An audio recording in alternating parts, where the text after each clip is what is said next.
नमस्कार छात्र।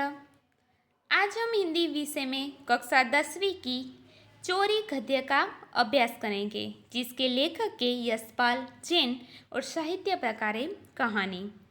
यशपाल जैन का जन्म 1 सितंबर 1912 में अलीगढ़ जिले के विजयगढ़ कस्बे में यानी कि गांव में हुआ था और उनकी मृत्यु 10 अक्टूबर 2000 में मध्य प्रदेश के नागदा गांव में हुई थी।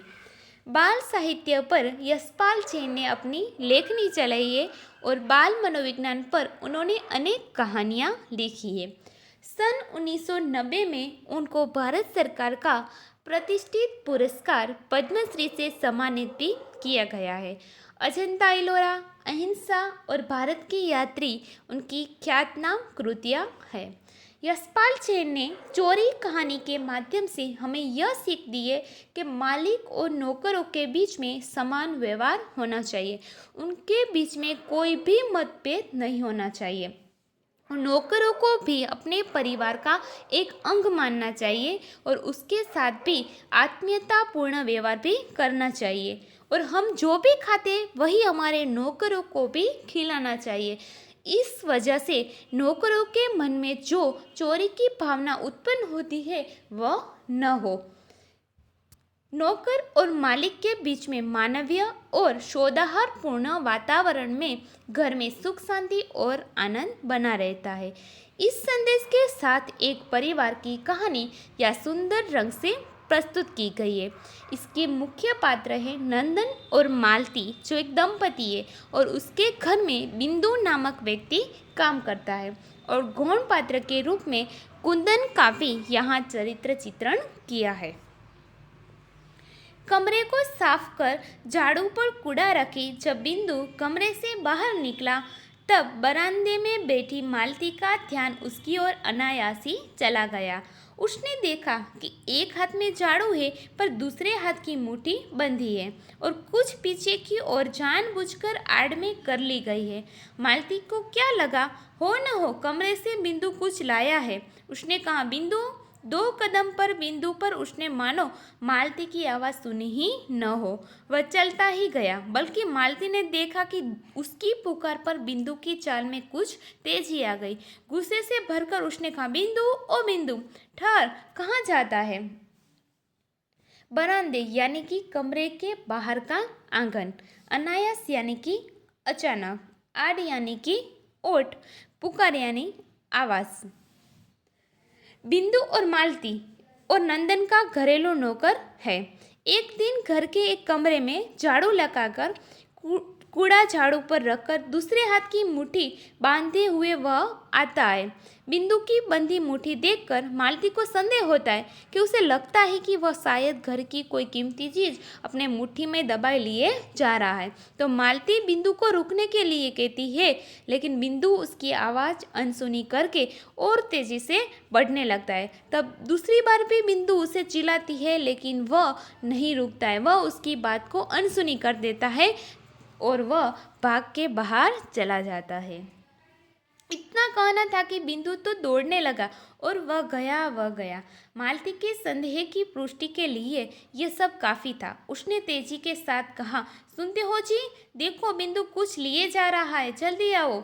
नंदन अपने कमरे में बैठा अपने पत्र के लिए कुछ लिख रहा था।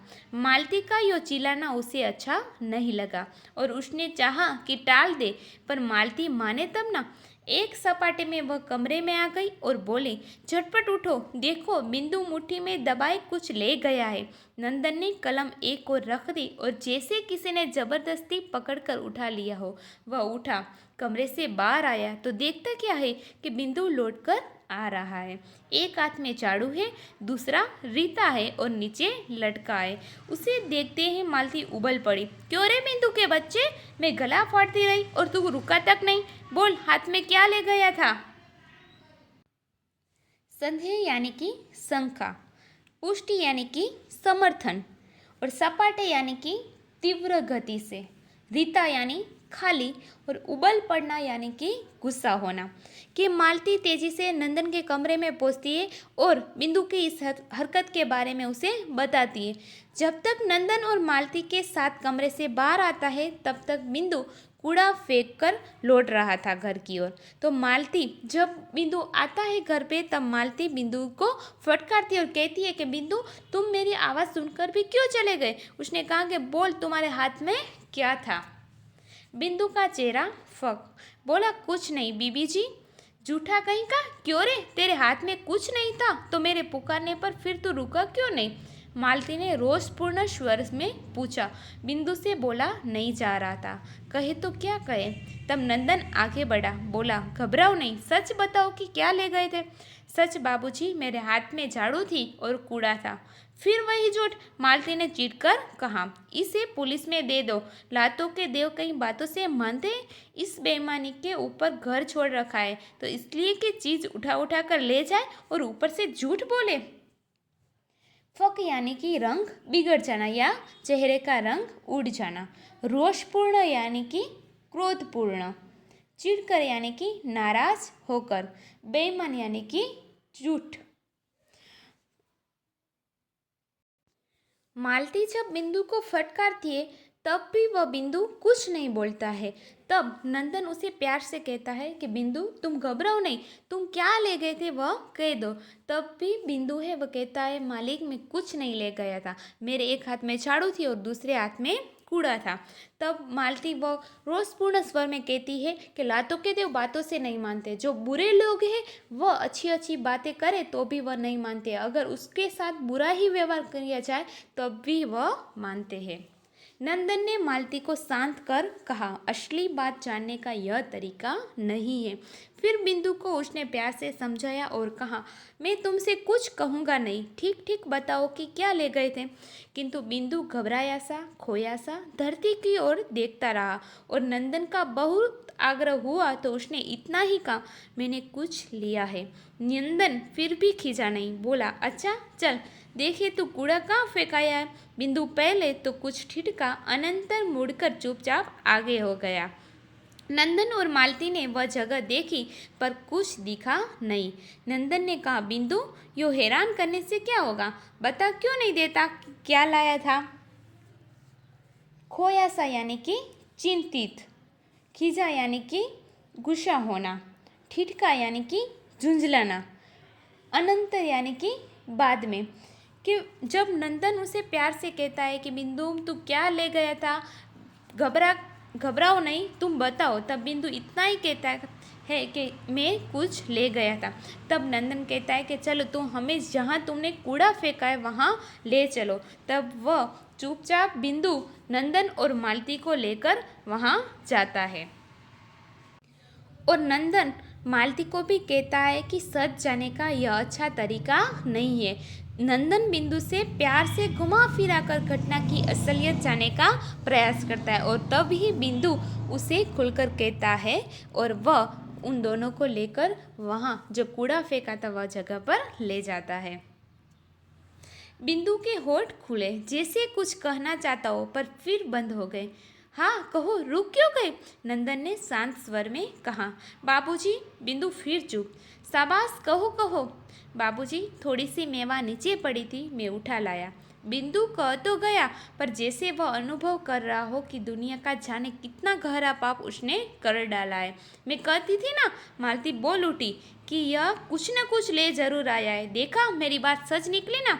मेवा का तुमने क्या किया बिंदु, खाली इतनी जल्दी। बिंदु झूठ मत बोलो, सच बता दो, इधर फेंक दी। होठ खुलना यानी कि कुछ बोलना। कि जब बार बार नंदन कहता है कि तुम बताओ बिंदु तुम बताओ, तब वह कहता है कि बाबूजी जो थोड़ी मेवा थी, मेवा यानी कि जो किशमिश काजू बादाम होते हैं वो कहता है कि जब मैं झाड़ू कर रहा था तब थोड़ी सी मेवा नीचे पड़ी थी, वह मैंने उठा ली। और तब भी मालती उसे कहती है मैं सच कहती थी ना, वो कुछ न कुछ तो लेके गया था ना।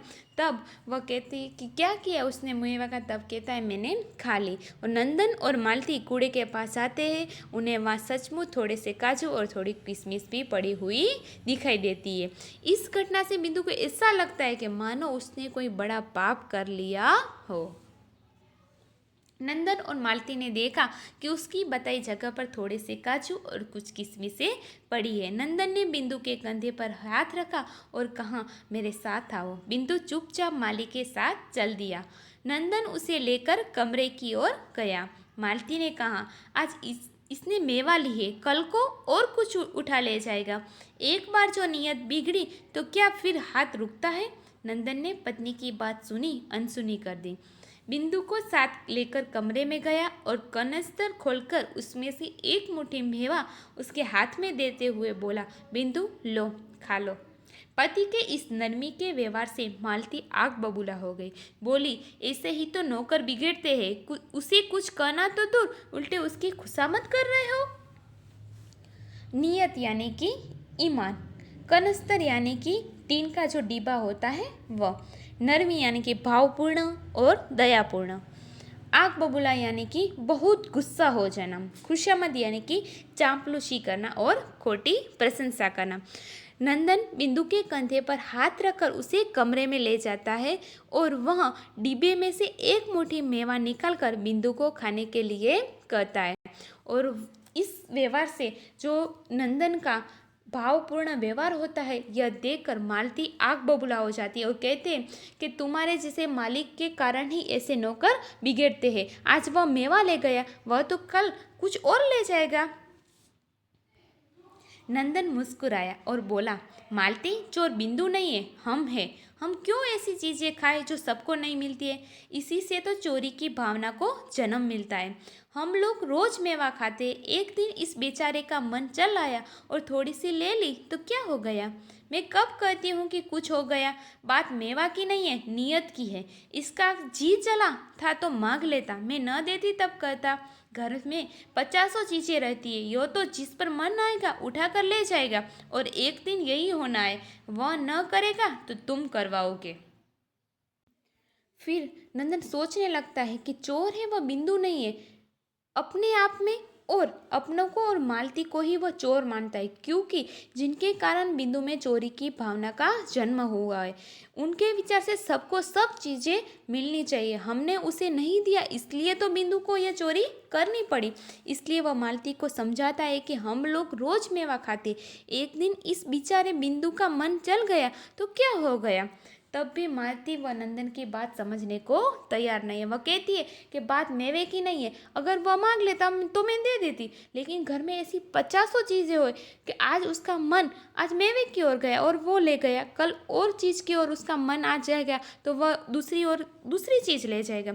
इसलिए वह नंदन की बात सुनने को ही तैयार नहीं है। मालती, यह बात नाराज होने की नहीं है, सोचने की है। जब तक सब चीज़ें सबको नहीं मिलती, चोरी बंद नहीं हो सकती। चोरी अच्छी नहीं है, पर आज की स्थिति बड़ी लाचारी की हो गई है। नंदन ने समझाते हुए कहा, देख लेना, एक दिन यही बिंदु घर से टंक उठाकर न ले जाए तो मेरा नाम मालती नहीं। इतना कहकर मालती रसोई में चली गई और नंदन पुनः अपनी कुर्सी पर आ बैठा, पर मन उसका दूसरी दिशा में चल रहा था। थोड़ी देर वह सोचता रहा, फिर उसने विचारों को समेटा और लेख पूरा करने में लग गया। मालती, नंदन फिर कहता है, मालती, यह बात नाराज होने की नहीं है, सोचने की है कि चोरी तब तक नहीं रुकेगी कि जब तक सबको सब चीज़ें नहीं मिलेगी। फिर वह मालती को कहता है कि चोरी करना अच्छी बात नहीं, यह मैं जानता हूँ, लेकिन आज की स्थिति लाचारी की है। अगर हम मेवा खाते थे तो हम बिंदु को दे देते तो वह चोरी नहीं करता, इसलिए यह चोरी लाचारी के वश उसने की है। तो मालती उसकी बात न सुनकर कहती है कि एक दिन यह घर से टंक उठा न ले जाए तो मेरा नाम मालती नहीं।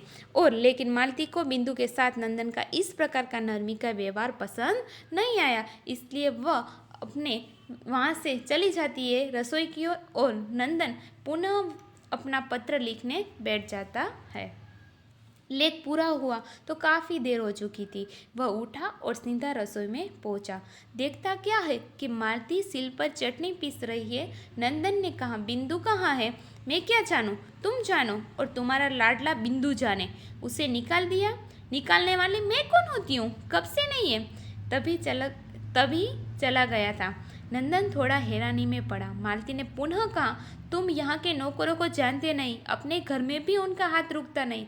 कुंदन के यहाँ कितना अनाज भरा है, फिर भी एक दिन आँख बच गई तो काका के यहाँ से गेहूँ ले ही गया। नंदन जानता था कि बहस का अंत नहीं। उसने बात आगे नहीं बढ़ाई और तौलिया उठाकर स्नान करने चला गया। स्नान करने के बाद उसने भोजन किया। सील सील यानी कि पत्थर का जो चटनी का जो खड़नी होती है वह। आँख बच गया यानी कि कोई न देखे तब। बहस यानी कि झगड़ा। नंदन और मालती अपने अपने काम में लग जाते हैं और कुछ समय के बाद नंदन रसोई में आता है। तब उसे पता चलता है कि बिंदु घर में नहीं है। इसलिए वह मालती को कहता है कि बिंदु कहाँ है। तब मालती कहती है कि वह तभी चला गया था जब यह घटना घटी थी। तब मालती उसे कहती है कि जो कुंदन था ना जी, उसके घर में तो इतना सारा अनाज है, फिर भी वो काका के यहाँ जब काका नहीं थे तब वह उनके यहाँ से भी अनाज ले आए। तो नौकर ऐसे ही होते हैं, वह नंदन को कहती है। तो नंदन को पता चलता है इस बहस का तो कोई अंत ही नहीं है। इसलिए वह गुस्से से वहाँ तौलिया लेकर स्नान करने चला जाता है और बाद में भोजन करके बैठ जाता है। दोपहर बीती और शाम होने को आई। फिर भी जब बिंदु न लौटा तो मालती के मन को अच्छा नहीं लगा। चौके में अब भी बिंदु का खाना पड़ा था। झूठ बोला तो क्या, आखिर बालक ही तो है। बेचारा भूखा जाने कहाँ भटक रहा होगा। कई बार कमरे से बाहर आकर मालती ने बिंदु को देखा। फिर बगीचे का एक चक्कर लगाया कि कहीं पेड़ के नीचे पड़ा सो न रहा हो, पर बिंदु वहाँ कहाँ था जो मिलता। मालती आकर पलंग पर पड़ गई और अपने को कोसने लगी कि जरा सी बात को इतना तुल क्यों दिया। थोड़ी सी मेवा ले गया था तो क्या गजब हो गया था। तुल देना यानी कि आग लगाना, नन्ही सी बात को बड़ा करना, और कोसना यानी कि भला बुरा कहना। दोपहर बीतती है और शाम होने को आती है, पर बिंदु घर लौटकर नहीं आता है। मालती सोच सोच कर बेचैन हो जाती है और रसोई में बिंदु का खाना भी पड़ा है और मालती को बिंदु पर दया आ जाती है। वो कहती है कि बेचारे ने झूठ क्यों बोला, थोड़ा झूठ बोला तो क्या हुआ, आखिर बालक तो है। बेचारा भूखा प्यासा कहीं भटक रहा होगा। वह उसे आसपास ढूंढती है लेकिन बिंदु नहीं मिलता है। फिर अपने आप को कोसती है कि मैंने जरा सी बात को इतना तुल क्यों दिया, थोड़ा सा मेवा ही तो ले गया था। वो कहती है कि नन्ही सी बात थी ना, मेवा ही ले गया था ना, तो मैंने इतनी नन्ही सी बात को इतना बड़ा क्यों कर दिया। सोचते सोचते देर हो गई थी तो वह उठी और सहन में टहलने लगी। इतने में कुंदन उधर से निकला तो मालती ने उत्सुकता से पूछा, कुंदन तुमने बिंदु को देखा है क्या। बिंदु, कुंदन बोला, अरे वह तो नंदी वाली कोठरी में पड़ा है। मालती तत्काल पैरों में चंपल डालकर बाहर हो गई। लौटी तो बिंदु उसके साथ था। वहाँ पकड़कर नंदन के कमरे में ले गई और बोली, देखी तुमने इसकी बात, यहाँ से गया है तब से वहाँ कोठरी में पड़ा है। नंदन ने कहा, क्यों रे, वहाँ क्या कर रहा था। बिंदु चुप। सहन यानी कि आंगन, टहलना यानी कि घूमना, उत्सुकता यानी कि आतुरता पूर्वक। और जब मालती आंगन में सोचते सोचते घूम रही थी तभी कुंदन वहाँ से जाता है। तब मालती है वह कुंदन से कहती है कि तुमने कहीं बिंदु को देखा है। तब कुंदन से उसे पता चलता है कि बिंदु नदी वाली कोठरी में पड़ा है। वह तुरंत वहाँ पहुँचती है और बिंदु को अपने साथ लेकर नंदन के कमरे में ले जाती है। वे पूछते हैं लेकिन बिंदु कुछ नहीं बोलता है। बिंदु चुपचाप ही खड़ा रहता है। मैं पूछता हूँ वहाँ क्या कर रहा था, फिर चुप। अरे बोलता क्यों नहीं, मुंह में जबान नहीं है। बिंदु की आंखें दबदबाई। मालती ने कहा, इसका पागलपन देखो, सवेरे से कुछ नहीं खाया और भूखा प्यासा वहाँ पड़ा है, चल खाना खा। नंदन ने कुछ कहने से पहले ही वह उसे चौक में ले गई और स्वयं परोसकर उसे खिलाने लगी। बोली, भरपेट खा लेना, भूखा मत रहना। नंदन ने पत्नी की बात सुनी और एक प्रसन्नता भरी मुस्कुराहट उसके चेहरे पर दौड़ गई। आँख दबदबाना यानी कि रोना। कि जब नंदन उसे कहता कि बिंदु तुम कहाँ थे, बिंदु कहाँ थे, तब भी बिंदु के मुंह से एक शब्द भी नहीं निकलता है, लेकिन उनकी आंखों में से आंसू आ जाता है। तब मालती कहती है कि तुम तो भूखे प्यासे सुबह से कुछ नहीं खाया है, वो भटकते रहते। तब मालती उसे रसोई में ले जाती है और खाना परोसकर खिलाने लगती है और वह कहती है कि भरपेट खा लेना, भूखा मत रहना। तो मालती की जो ये व्यवहार था उसकी बातें सुनकर नंदन के होठों पर प्रसन्नता भरी मुस्कुराहट आ जाती है। यशपाल जी ने इस कहानी के माध्यम से एक बिंदु के नामक एक व्यक्ति का चरित्र चित्रण करके हमें ऐसा कहा है कि नौकर है वह कोई भी चोरी नहीं करता, लेकिन वो उसकी लाचारी होती है जो उसे चोरी करने में मजबूर कर देती है। इसलिए कोई भी नौकर के साथ कोई भी हम जो खाए वह ही उसे खिलाना चाहिए, उसके साथ सदा ही परिवार के लोगों के जैसा ही व्यवहार करना चाहिए और उसे अपने परिवार का एक अंग मानना चाहिए, जिसकी वजह से जो आज वर्तमान समय में जो चोरी की भावना दिन ब दिन में बढ़ती जा रही है वह न बढ़े। अब हम शब्दार्थ देखेंगे। अनायास, अनायास यानी कि अचानक। संदेह यानी कि शक करना। रीता यानी खाली। कनस्तर यानी डिब्बा। नियत यानी कि दानत और ईमान। बहस यानी कि चर्चा। मुहावरे देखेंगे। गला फाड़ना यानी कि जोरों से चिल्लाना। आग बबूला हो जाना, बहुत गुस्सा आना। कहावत, लातों के देव बातों से नहीं मानते, जैसा व्यक्ति वैसा ही उसके साथ व्यवहार करना चाहिए। बुरे लोगों के साथ अच्छा व्यवहार करने से वे नहीं मानते, बुरे लोगों के साथ उसकी ही भाषा में उसके साथ बुरा व्यवहार ही करना चाहिए। धन्यवाद।